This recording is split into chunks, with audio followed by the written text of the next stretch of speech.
Hi, and happy Thanksgiving from Geno's Takes. Let's get to it. The first of three Thanksgiving Day picks. I don't know what you are thankful for, but I am thankful for you guys for making this the first year of our SBR picks being so much fun. So let's get right to these great games for Turkey Day, and hopefully you're spending them with your family.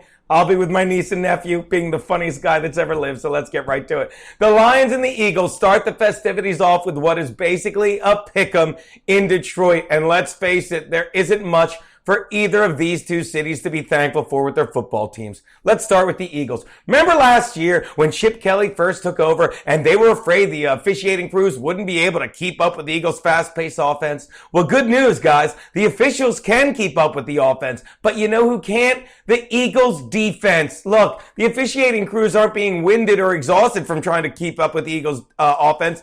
They are getting whiplash from watching the ball change direction so quickly the way Mark Sanchez has been turning it over. And let's face it, the only thing worse than having a crappy defense like the Eagles and my Chargers, not your business, is having a crappy and tired defense, which the Eagles have because they're always on the field. Now, I'm sure you know what Jameis Winston did this past Sunday. He threw for 5 TD passes, and kudos to him. But you may have missed what Doug Martin did Sunday, and don't feel bad if you missed Doug Martin. The Eagles defense did all day as the muscle hamster ran for 235 yards. Do you understand how hard that is to do and how bad a defense has to be to not only allow 5 touchdowns, but to also somehow find the time and yards to allow a running back on that same team to rush for 235 yards? It happens about once every 40 years. Wait, it happens exactly once every 40 years because the last time it happened was the mid-70s when Bob Greasy did it. Ugh.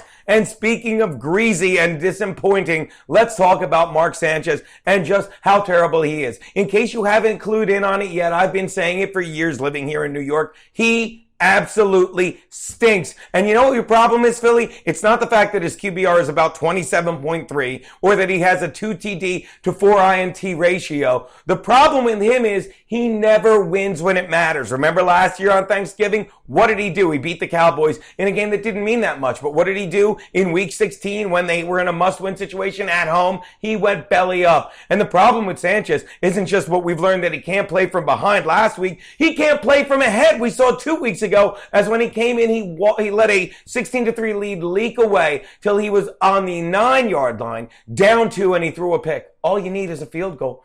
That's the problem with Sanchez. In crunch time, he vanishes. When it matters, he's not there. And I have terrible news, Eagles fans. This game matters because your team is 5-6 with a win here, and you're half a game out of first. And that will be all the pressure he needs to go belly up. And the only highlight you're going to be seeing of Mark Sanchez won't be from this Thursday, but it will be from 3 Thanksgivings ago when he shoved his head up a New York Jets center's ass. And meanwhile, Jim Caldwell in Detroit, yeah, he concerns me because just when he's supposed to lose, that's when he starts winning. But the bottom line is the Detroit defense is really playing well. They've just suddenly woken up, unlike the Eagles defense, which just is so tired. It just needs a nap. I'm telling you right now, the Eagles are going to lose this game. Take the Lions.